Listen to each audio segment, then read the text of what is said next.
Buenos días, hermanos. Buenos días. Estamos celebrando una fecha muy especial, ¿verdad? No es mi cumpleaños, es el Día de las Madres. El Día de las Madres en algunos se celebró el domingo pasado, se está celebrando hoy, vamos a celebrar el martes. Así que desde ya, muchas felicidades para todas las madres de nuestra iglesia. Y esta mañana que meditáramos sobre aprendemos en la vida justamente de una madre que encontramos en el libro y una mujer de fe, y que de hecho su esposo lo conoce como el padre de la fe. ¿Quién? Sara. Por favor, acompáñenme, vamos a la primera carta del apóstol Pedro en el capítulo 3, y quisiera pedirle a alguien que nos ayude leyendo del versículo 1 al versículo 6. La primera carta del apóstol Pedro, capítulo 3, del versículo 1 al 6. Alguien que pudiera leer para nosotros, que le lleven el micrófono. Anita, gracias. Primera de Pedro 3, versículo 1 hasta el versículo 6.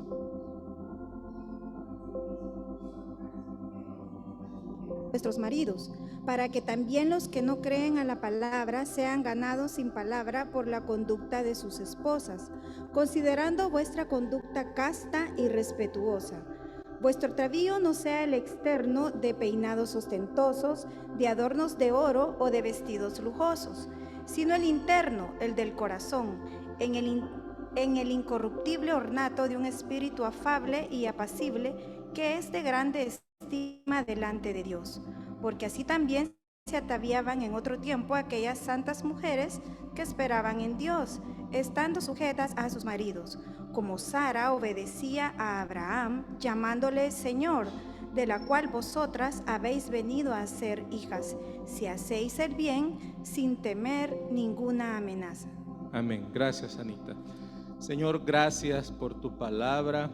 Gracias porque esta mañana podemos reunirnos para ser expuestos a la exposición de tu palabra. Señor, creemos que la escritura, toda la escritura es inspirada por Dios y que es útil para nosotros. Por eso, Señor, en esa confianza te pedimos que en la predicación de tu palabra esta mañana, nuestros espíritus sean expuestos a tu espíritu, al autor de esta palabra escrita, y que podamos recibir la fe que necesitamos para vivir este día y cada día, Señor. Por favor, te lo pedimos. Amén.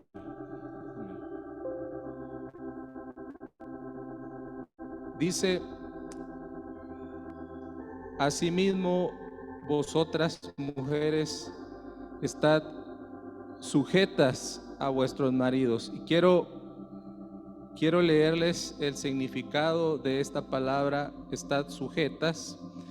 Es una palabra en griego que la verdad no la puedo pronunciar, pero espero que me crean que es en griego.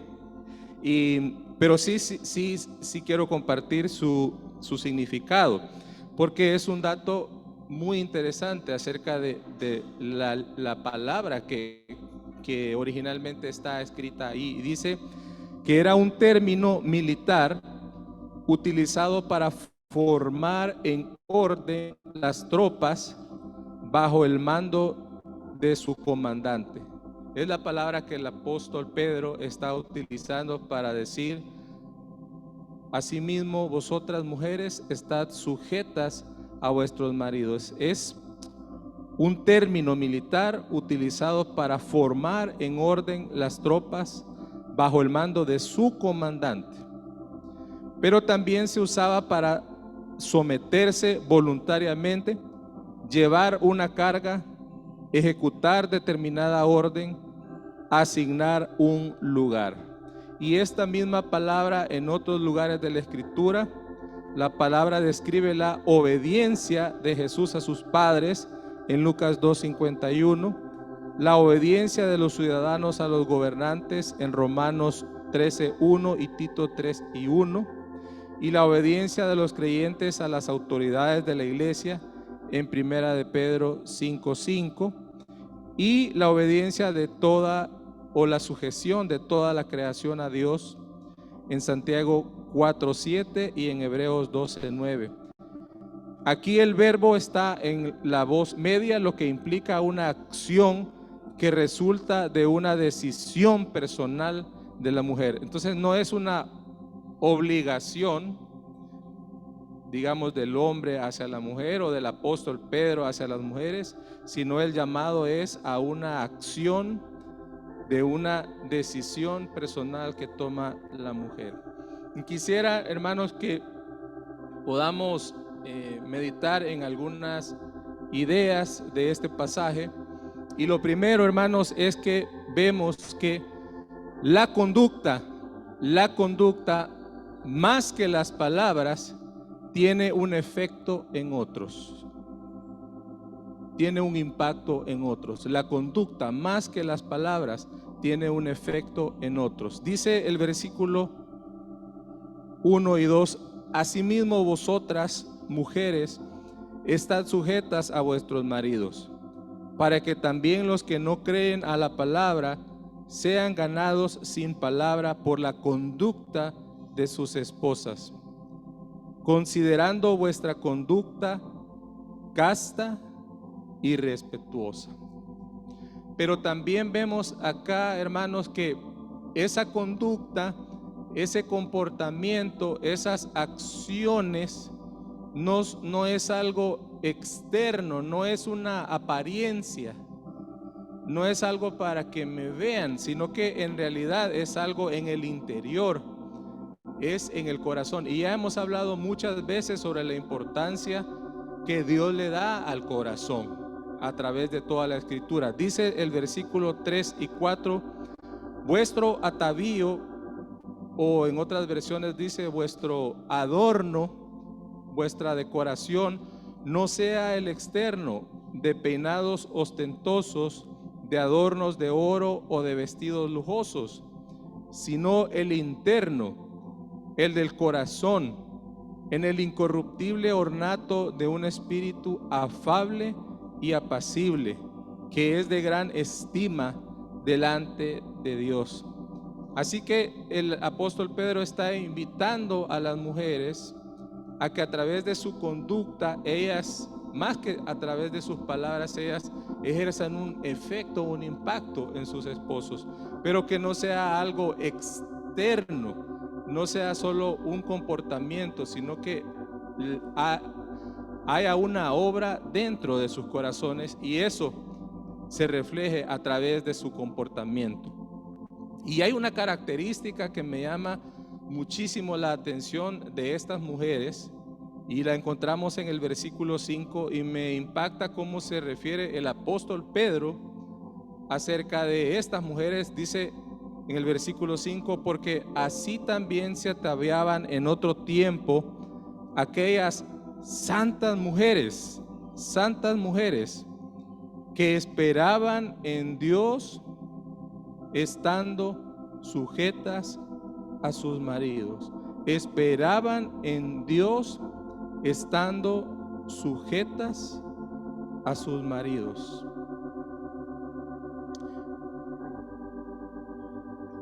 Y vemos en el versículo 6, aquí nos introduce ya a esta madre, a esta mujer de fe que queremos ver su vida esta mañana. Dice en el versículo 6: como Sara obedecía a Abraham, llamándole Señor, de la cual vosotras habéis venido a ser hijas, si hacéis el bien sin temer ninguna amenaza. Entonces en el versículo 5 vemos esta característica que debían tener estas mujeres, estas mujeres y hace una evocación a las mujeres del Antiguo Testamento y dice, las califica como mujeres santas, y ellas tienen una característica, y es que esperaban en Dios estando sujetas a sus maridos. Así que finalmente no se estaban sujetando únicamente a sus esposos, sino que ellas se esperaban en Dios en esa acción de sujeción. Y luego nos pone el ejemplo de Sara e introduce un concepto muy importante de la sujeción, y es la obediencia. Y como les decía, Sara es de hecho una de las pocas mujeres que aparece en Hebreos 11 como una mujer de fe en Hebreos 11. Y esta mañana lo que queremos ver es la fe de Sara, pero a través de la sujeción y la obediencia a su esposo. Y necesitaríamos mucho tiempo para abarcar la vida de Sara en la Biblia, que va desde Génesis 12 hasta el capítulo 12 hasta el capítulo 23. Son 11 capítulos, pero lo vamos a hacer desde la perspectiva de Hebreos 11. Así que quisiera que me acompañen a Hebreos 11, versículo 8. No vamos a leer todos los capítulos de Génesis, son 11 capítulos, sino que vamos a ver el comentario que el escritor de Hebreo hace en este capítulo que conocemos como el capítulo de la fe. Hebreos 11, versículo 8. Dice: por la fe Abraham, siendo llamado, obedeció para salir al lugar que había de recibir como herencia, y salió sin saber a dónde iba. Por la fe Abraham, siendo llamado, obedeció para salir a su lugar, al lugar que había de recibir como herencia, y salió sin saber a dónde iba. Lo que quiero compartir en adelante es algo que compartí en la reunión, y yo les decía a los hermanos que en este versículo, si ocupamos la imaginación santa, yo me imagino a Abraham llegando donde Sara, le dice: Sara, nos vamos de viaje. ¿Cómo creen que se puso Sara cuando Abraham, su esposo, le dice: mi amor, te tengo una buena noticia, nos vamos de viaje? ¿Cómo se sentirían, hermanas, si su esposo les dice: te tengo una sorpresa, nos vamos de viaje? ¿Cómo se sentirían? Enojadas, tristes, quizás con expectativa, ¿verdad? Y le dice Sara a Abraham: ¿y para dónde nos vamos? Es que fíjate que no sé. Bueno, sí sé, pero no sé. Pero vamos a ir a un lugar. Y dice Sara: ay, qué romántico Abraham, como siempre, ¿verdad? Bien detallista, me tiene una sorpresa. Pero parte de la sorpresa, le dice Abraham, es que tenemos que llevarnos todo lo que tenemos. Y no vamos a regresar a esta tierra, y de hecho nos vamos. Y quién sabe si vamos a volver a ver a nuestra familia. Y dice en el versículo 9: por la fe, hablando de Abraham, por la fe habitó como extranjero en la tierra prometida, como en tierra ajena, morando en tiendas con Isaac y Jacob, coherederos de la misma promesa. Por la fe habitó como extranjero en la tierra prometida, como en tierra ajena, morando en tiendas con Isaac y Jacob, coherederos de la misma promesa. Hermanas, y voy a hablarles a ustedes, pero todos hemos pasado por ahí. ¿Cuántos nos hemos mudado de casa alguna vez? Que si quisiera ver sus manos solo para saber cuántos nos hemos mudado de casa. ¿Verdad que es una experiencia bien bonita? ¿Qué implica mudarnos de casa?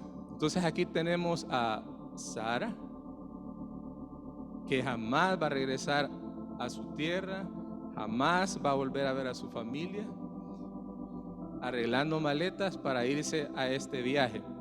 Pero igual por el tiempo no lo vamos a hacer, pero en este versículo 9 hay incluidos muchos capítulos de Génesis, y si es posible quisiera poner en pantalla un mapa para que nos hagamos la idea de qué significa este versículo 9. Ya es suficientemente traumante movernos de un lugar a otro, ¿verdad?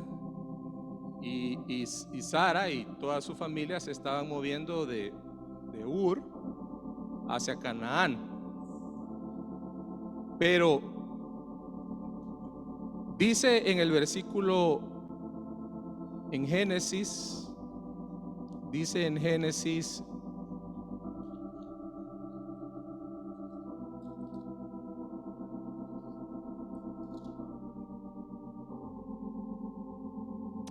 12:5, los leo para ustedes. Dice: tomó pues Abraham a Sarai su mujer y a Lot hijo de su hermano y todos sus bienes que habían ganado y las personas que habían adquirido en Harán, y salieron para ir a tierra de Canaán, y a tierra de Canaán llegaron. O sea, finalmente llegaron. Hicieron una parada ahí en Harán, pero finalmente llegaron a Canaán. Pero quiero ponerles en pantalla y quiero hacer un breve recorrido de qué es lo que pasó cuando Abraham y Sara llegaron a Canaán. En el versículo 5 que acabamos de leer del capítulo 12, llegan a Canaán. Luego en el versículo 6 se mueven para Siquem, en el encino de More. En el versículo 8 se mueven otra vez en un lugar entre Betel y Ai. En el versículo 9 se mueven otra vez hacia el Negev. En el versículo 10 se mueven otra vez a Egipto, y ya sabemos lo que pasó en Egipto, ¿verdad? Pero por si esto fuera poco, en el versículo 13, en el versículo 1, ¿qué creen que pasa? Se regresan al Negev. Y en el versículo 3 se regresan otra vez a ese lugar donde antes habían estado, entre Betel y Ai. O sea, yo me imagino a Sara, ya era suficiente con dejar a su tierra y su parentela, pero no sé, quizás como toda mujer normal esperaba llegar a un lugar y que Abraham le dijera: mira, aquí vamos a construir una casa de 3 pisos, muy amplia, con piscina, y vas a poder decorarla como siempre has soñado. ¿Y qué es lo que empezaron a hacer? A ir de un lugar a otro. ¿Y por qué, hermanos? ¿Por qué? Dice Hebreos 11, en el capítulo 10, porque esperaba la ciudad que tiene fundamentos, cuyo arquitecto y constructor es Dios. Y después del versículo 3, de hecho, entra en escena un personaje, y es otro familiar, otro integrante de la familia. ¿Quién es, hermanos? ¿Quién? Lot. Lot también andaba ahí con Abraham. Pero vemos, hermanos, que lastimosamente, a diferencia de Sara, que es una mujer de fe, no encontramos a Lot como un hombre de fe. Pero aún así, si Lot no hubiese sido contado entre los hombres de fe, era suficiente con que hubieran dado detrás de su tío, ¿verdad? Para arriba y para abajo. Pero ¿qué pasó con Lot y su familia? En un momento dijeron: bueno, seguramente ya nos cansamos de andar para arriba y para abajo, ¿verdad? Nuestro tío nos dijo allá que íbamos a una tierra prometida, y ahí llegamos y seguimos peregrinando. Dice en el versículo 10, porque esperaban la ciudad que tiene fundamentos, cuyo arquitecto y constructor es Dios. Finalmente, en el versículo 18 del capítulo 13, Abraham se instala en el encinar de Mamre, en Hebrón, y parece ser que ahí se están por un buen tiempo, pero luego vemos un par de referencias más acerca de que Abraham se sigue moviendo, y de hecho la orden que Dios le da después que se separa de Lot le dice: recorre toda la tierra, ¿verdad? Hacia todos los lados. Era una orden que Dios le estaba dando, y aquí en Hebreos 11 vemos por qué. Ahora, hermanos, quisiera que regresemos a Primera de Pedro,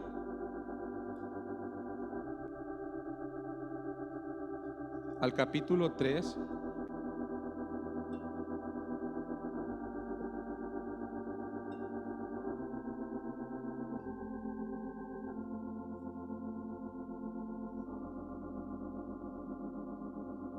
Dijimos que aquí habíamos resaltado algunas ideas, y es que la conducta más que las palabras causa un efecto en otros, pero que esa conducta no es solo un comportamiento externo, sino que está hablando de algo que hay en el corazón. Y estas mujeres que el apóstol califica como mujeres santas, santas mujeres, tienen una característica, y es que estas mujeres eran mujeres de fe, porque esperaban en Dios, pero esa espera en Dios lo hacían estando sujetas a sus maridos. También podemos verlo del otro lado, ¿verdad? Esa sujeción a sus maridos era una señal de lo que había en su corazón. Esa sujeción a sus maridos era una señal de que en fe estas mujeres estaban esperando en Dios. Y quisiera ver una idea más, y es la primera palabra del capítulo 3. ¿Cómo dice, hermanos? Hermanos, si lo pueden leer fuerte, solo para ver si estamos leyendo el mismo capítulo. Solo la primera palabra del capítulo 3, versículo 1. ¿Cómo? Más fuerte. Okay. Solo la primera palabra. Gracias, hermanos. Asimismo, ustedes y yo sabemos de que la Biblia original no tenía capítulos, ¿verdad? No tiene capítulos ni versículos. Y el hermano Roberto nos ha hecho mucho énfasis en la importancia de las palabras. ¿Qué significa asimismo? ¿Qué significa? También significa también. Ahora, ¿por qué este capítulo 3, versículo 1 comienza diciendo también vosotras mujeres? ¿Por qué, hermanos? Porque hay otro capítulo atrás. Y vayamos al capítulo 2.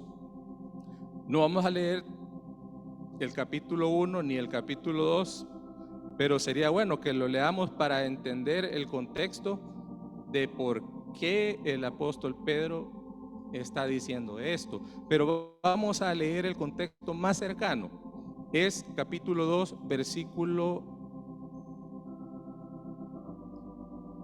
9, y es un versículo que es conocido por todos. Dice: más, de hecho podríamos seguir leyendo más atrás porque ese más está conectando con lo anterior, pero leamos desde el versículo 9. Dice: mas vosotros sois linaje escogido, real sacerdocio, nación santa, pueblo adquirido por Dios. ¿Para qué?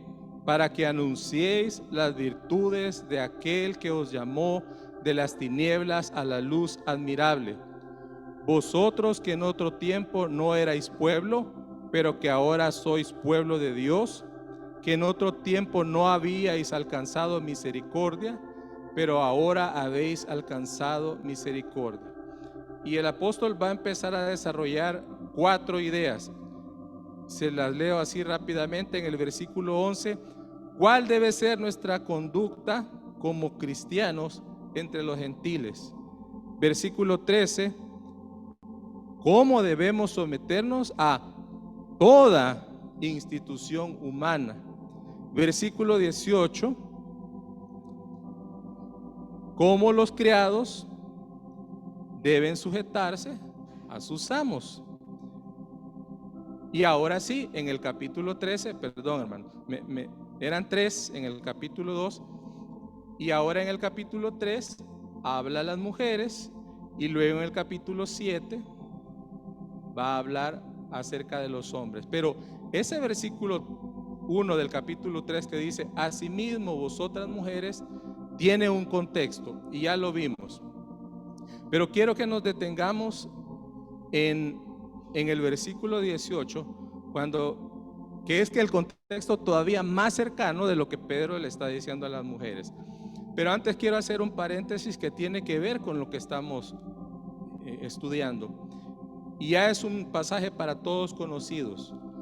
Dice en Hebreos capítulo 12, versículo 1, por tanto nosotros también, teniendo en derredor nuestro tan grande nube de testigos, 12:1, Hebreos 12:1, por tanto nosotros también, teniendo en derredor nuestro tan grande nube de testigos, despojémonos de todo peso y del pecado que nos asedia, y corramos con paciencia la carrera que tenemos por delante. ¿Cómo? Puestos los ojos en Jesús, el autor y el consumador de la fe, el cual por el gozo puesto delante de él sufrió la cruz, menospreciando el oprobio, y se sentó a la diestra del trono de Dios.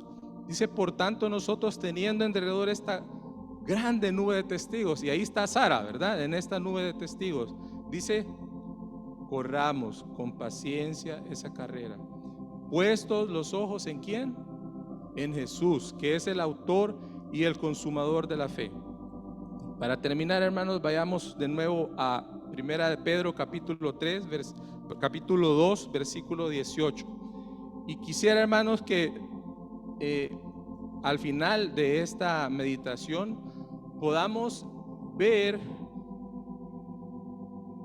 cómo esta exhortación, que inicialmente se hace a las mujeres, por supuesto, a estar sujetas a sus maridos, pero es una idea, es un concepto que nos aplica a todos, y que el apóstol está centrando, como dice también el escritor de Hebreos, esta meditación en el autor y el consumador de la fe, y cómo él mismo se sujetó. Y leamos en el versículo 18 del capítulo 2, dice, criados, estad sujetos con todo respeto a vuestros amos, no solamente a los buenos y afables, sino también a los difíciles de soportar, porque esto merece aprobación. Si alguno a causa de la conciencia delante de Dios sufre molestias padeciendo injustamente, pues qué gloria es si pecando sois abofeteados y lo soportáis. Mas si haciendo lo bueno sufrís y lo soportáis, esto ciertamente es aprobado delante de Dios. Pues para esto fuisteis llamados, porque también Cristo padeció por nosotros, dejándonos ejemplo para que sigáis sus pisadas, el cual no hizo pecado, ni se halló engaño en su boca, quien cuando le maldecían no respondía con maldición, cuando padecía no amenazaba, sino que encomendaba la causa al que juzga justamente, quien llevó él mismo nuestros pecados en su cuerpo sobre el madero, para que nosotros, estando muertos a los pecados, vivamos a la justicia, y por cuya herida fuisteis sanados. Porque vosotros erais como ovejas descarriadas, pero ahora habéis vuelto al pastor y obispo de vuestras almas. La misma tentación que tuvo el Señor Jesús en el desierto al inicio de su ministerio, ¿se acuerdan qué es lo que le decía Satanás al tentar al Señor Jesús? ¿Qué le decía? Si eres hijo de Dios, La misma tentación que tuvo al principio de su ministerio, la tuvo al final del ministerio. ¿Qué le decían cuando estaba en la cruz al Señor Jesús? ¿Qué le decían? Si eres hijo de Dios, bájate de la cruz. Hermanos, ¿el Señor Jesús se podría haber bajado de la cruz? Sí. Dice que cuando llegaron a apresarlo, estos hombres preguntaron quién era Jesús. Y él dice, yo soy. Y cuando él dijo, yo soy, todos cayeron. ¿Y creen, hermanos, que él podía bajarse de la cruz? Él podía bajarse de la cruz. ¿Por qué fue a la cruz el Señor Jesús? Porque él decidió someterse, sujetarse a la voluntad del Padre. Y como el apóstol Pedro está haciendo referencia aquí en Isaías, sabemos que era por nuestra culpa. En el Señor Jesús estaban expiando nuestro pecado. Y Él tomó la decisión como hijo de sujetarse a la voluntad del Padre. Y eso es lo que vemos en este pasaje. Ahora, hermanos, ¿cómo vivimos el Evangelio en nuestras vidas diarias? ¿A cuántos se nos es fácil sujetarnos y obedecernos? ¿A cuántos? ¿A cuántos nos nace sujetarnos y obedecernos? Dice aquí, dice no solamente a los buenos y afables, sino también a los difíciles de soportar. Quizás habrán jefes, funcionarios, esposos buenos y afables, pero otros somos difíciles de soportar, ¿verdad? Tenemos que reconocerlo. Y como Sara y estas mujeres de fe, estas mujeres santas, de verdad, hermanos, que es una acción de fe poder sujetarnos, poder obedecer, poder esperar en Dios en la medida que nos humillamos y nos sujetamos y obedecemos. Y tenemos el mejor ejemplo del Hijo. Por eso es que Él tenía autoridad. Por eso es que Él predicaba con autoridad, no como los escribas y los fariseos, porque Él tenía la autoridad que el Padre le había dado por la sujeción de Él hacia su Padre. Pongámonos de pie, hermanos.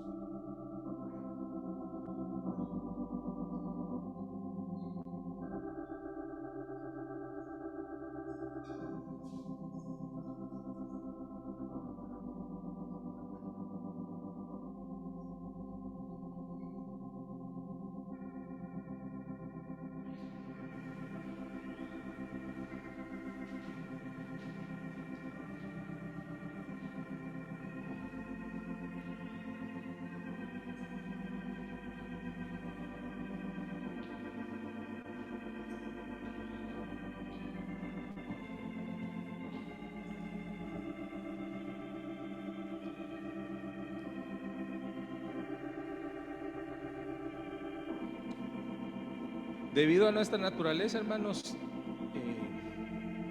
yo creo que todos estaremos de acuerdo en que no nos cuesta sujetarnos y obedecer. No podemos sujetarnos y obedecer, porque nuestra naturaleza está en contra. Pero que igual que Sara y estas mujeres santas, podamos esperar en Dios mientras nos sujetamos, mientras voluntariamente decidimos ponernos bajo las órdenes de nuestro hermano mayor, de nuestros padres, de nuestros, en el caso de las esposas, a sus esposos, de los líderes, de los pastores, de los jefes, de los funcionarios, de todo lo que el apóstol Pedro nos exhorta acá. Pero que podamos tener esa visión de fe de a quienes en realidad, delante de quién nos estamos humillando, delante de quién nos estamos sujetando, y que podamos esperar en Dios cuando hacemos eso, que podamos tener en nuestro corazón esa certeza, esa convicción, esa fe de que no es delante de los hombres, que estoy haciendo eso, sino que cuando yo tomo esa decisión, como el Señor Jesús, que le dice, papá, si hay alguna forma, si fuera posible, que pase de mí esta copa. Pero ¿qué le dice el Señor Jesús? No se haga mi voluntad, sino tu voluntad. Cuán hermosos son sobre